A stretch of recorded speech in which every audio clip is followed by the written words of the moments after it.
अस्सलाम वालेकुम। क्या हाल है दोस्तों? उम्मीद है आप लोग खैरियत से होंगे। अच्छा भाइयों, तो आज का जो टॉपिक है मेरा वो ये है कि अगर आप सऊदीया आना चाहते हैं तो और आपकी जॉब भी नहीं लगी तो आप क्या तरीके हैं। तो देखो बेटा, इसके अंदर जो चीज़ है वो ये है कि दो तरीके हैं। एक तरीका तो ये है कि आप नॉर्मल जिस तरह उम्रा करने जाते हो उस तरीके से जाओ, और उसके लिए आपको 3 महीने का वीज़ा मिलता है। तो उम्र के बाद आप जद्दा, रियाद, जिस सिटी में भी आप जाकर रहना चाहते हो वहाँ जाओ, जहाँ आपके दोस्त यार कुछ जान पहचान के लोग हों वहाँ जाना, और फिर वहाँ पर जाकर किसी के साथ शेयरिंग पे रूम ले लें, और 3 महीने के लिए आपने वहाँ जाकर स्टे करना है अपने खर्चे के ऊपर, और आपने जॉब सर्च करनी है। लेकिन इसके अंदर होता ये है कि बहुत कम चांसेस होते हैं कि कंपनी आपको हायर करे अगर आप इंटरव्यू क्लियर कर भी लेते हैं तो। उसकी सबसे बड़ी और मेन रीज़न ये है कि हर कंपनी को अर्जेंट हायरिंग चाहिए होती है, और आप 3 महीने से ज़्यादा स्टे कर नहीं सकते। और अगर वो आपको परमानेंट वीज़ा देती भी है तो उसके लिए भी कम से कम भी महीने 2 महीने का प्रोसेस है जो कि फॉलो करना पड़ता है। इतना टाइम लग जाता है आमतौर पे। तो अगर आपको लग जाती है, नसीब की बात है। इसमें सस्ता एक वे है एक्सप्लोर करने के लिए, जो एक्सप्लोर करना चाह रहे हैं कि हाँ यार जाकर हम देख लें कि हम रह भी सकते हैं या नहीं रह सकते, इस तरह की चीज़ें हैं, तो आप उसके लिए बेस्ट है जाएं, एक्सप्लोर करें और देखें मार्केट में किस चीज़ की डिमांड है, और उसके बाद फिर वापस है। और उसके बाद अगर जॉब मिल जाती है तो वेल एंड गुड है।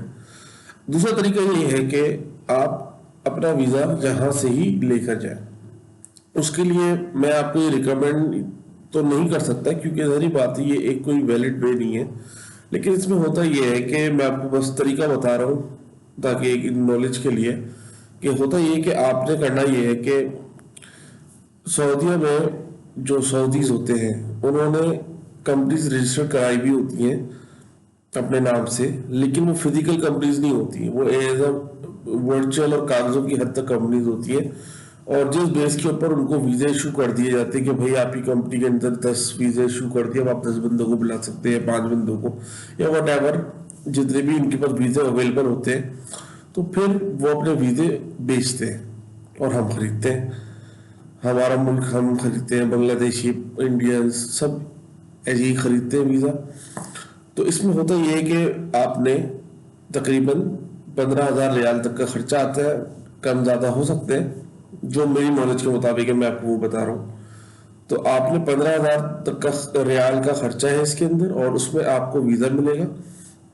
सिर्फ वीज़े की बात हो रही है जो कि वहाँ से भेजेंगे आपको, फिर आपने यहाँ प्रोसेस वगैरह करना होगा, और उसके बाद जो है आपका प्रोसेस जब यहाँ से वीज़ा वहाँ से आएगा, यहाँ वीज़ा लग जाएगा, फिर कोई एजेंट इन्वॉल्व होगा उसके अंदर, उसकी तमाम फीस वगैरह सारी आपने पे करनी होंगी, और उसके बाद आप फिर सऊदीया चले जाएंगे। सऊदीया जाने के बाद अच्छा, ये जो वीज़ा आता है ये ज़्यादातर लेबर कैटेगरी का होता है, इसमें कोई हाईली प्रोफाइल का वीज़ा मुश्किल से मिलता है, क्योंकि अगर वहाँ से वीज़ा भेज दिया और यहाँ पर आपके डॉक्यूमेंट मीट नहीं करेगा तब भी आपका वीज़ा नहीं लगेगा। तो वो बाहर से कोई लेबर कैटेगरी का वीज़ा भेजते हैं जिसमें कोई वर्कर, प्लम्बर या इलेक्ट्रिशियन, या इस तरह की जो होती हैं हमारी जॉब्स होती हैं, तो वो जो है वहाँ से वीज़ा भेजते हैं। उसके लिए कोई क्वालिफिकेशन की ज़रूरत नहीं होती, तो आपका वीज़ा लग जाता है, आप वहाँ चले जाते हैं। अच्छा, ये वीज़ा होता है 1 साल के लिए। अब होता ये है कि आपने वहां जाना है, और वहां जाने के बाद अब आपको कफील कहलाता है सऊदीया में, उस बंदे को कफील कहते हैं जिसने आपको वीजा इशू करा हुआ है, जिसकी कंपनी के अंदर आप काम कर रहे हैं वो ऑनर समझ ले, वो कफील है। तो अभी आप एक ऐसी कंपनी में गए हैं जो कि कंपनी मौजूद नहीं है लेकिन एक कागजों की हद तक कंपनी है, तो वो कफील नहीं, जाहिर सी बात है बिजनेस बनाया हुआ इस चीज को, इससे कमाना चाहता है वो। तो अब हुआ ये कि आपसे अगर कफील अच्छा हुआ तो कोई डिमांड नहीं करेगा, और अगर वो उसको प्रॉपर बिजनेस बनाकर चलना हो तो वो आपसे डिमांड भी कर सकते हैं कि भाई मुझे हर महीने इतने रियाल आप देंगे तो मैं आपका ये वीज़ा कंटिन्यू कर रखूंगा, क्योंकि उसके हाथ में अगर उसने वीज़ा एग्जिट कर दिया तो आप वापस पाकिस्तान आप आ जाओगे। तो इसकी वो कोई फीस रखता है कि भाई हर महीने आपने जो भी वहाँ बैठ के जाकर कमाना है उसकी कुछ फीस जो है 200 रियाल 300 रियाल आपने उसका फील को देनी होगी, जो कि वो अपने वो लेगा और फिर आके आपका सिलसिला चलता रहेगा। चलो भाई, अब ये एक चीज हो गई। अब आप गए वहां पर और आपको आपने जॉब सर्च करी, आपके पास 1 साल का टाइम है, ठीक है। 1 साल के अंदर आपने जॉब आपको मिल जाती है, आपने वहां पर सारे एक्सपेंस खुद उठाने हैं, सब चीज़ें खुद करनी है। तो आपको वहां जॉब मिल गई। तो अब होता ये है कि फिर आपने इस जिस कफील के पास आप अभी होते हैं रजिस्टर, उसको आप बोलेंगे कि भाई मेरी फला कंपनी में जॉब लग गई है, और कंपनी वालों को आप लाजमी मेंशन करेंगे सीवी के अंदर कि मेरे पास ट्रांसफरेबल वीज़ा मौजूद है। तो आपने जब सीवी में अपने मेंशन कर दिया, कंपनी ने आपको हायर कर लिया, कंपनी बोल के सही है भाई, हम आपको वीज़ा एक्सेप्ट करने के लिए तैयार है, आप जो आपका ओल्ड कफील है उसको बोले कि वीज़ा ट्रांसफ़र करे, तो फिर आप उसको रिक्वेस्ट करोगे और वो ट्रांसफ़र करेगा। कभी कभार ट्रांसफ़र करने की भी वो फीस चार्ज करते हैं, और डिपेंड अपॉन द पर्सन, अगर अच्छा बंदा मिल गया आपको तो नहीं भी लेते वो। बहरहाल फिर आप निकल के फिर आप एक प्रॉपर चैनल पर आ जाएंगे, फिर आप आपका वीज़ा ट्रांसफ़र होगा। ट्रांसफ़र जस्ट लाइक का एक बटन क्लिक करना होता है, ट्रांसफ़र हो जाता है, इतना आसान होता है। लेकिन वो जाहिर सी बात है, बिजनेस बनाए हुए तो अक्सर पैसों की डिमांड करते हैं।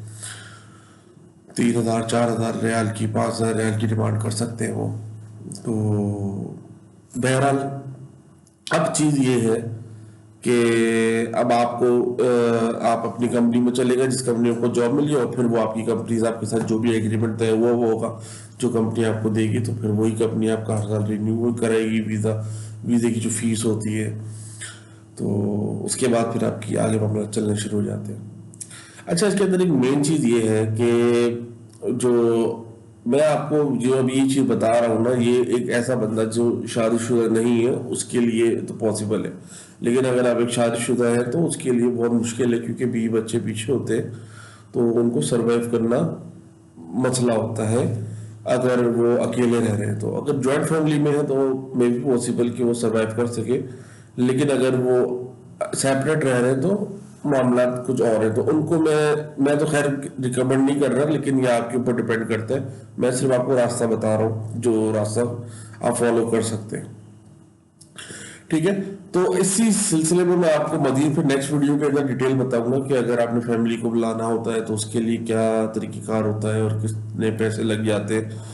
तो जो है, अगर आपका कोई सवाल हो तो आप कमेंट में पूछ सकते हैं, और इस वीडियो को लाइक करें, मेरे चैनल को सब्सक्राइब करें, और बेल आइकन पे क्लिक कर सकते हैं तो कर दें, ठीक है जी। तो फिर नए वीडियो में मुलाकात होती है नए टॉपिक के साथ। जब तक के लिए अस्सलाम वालेकुम।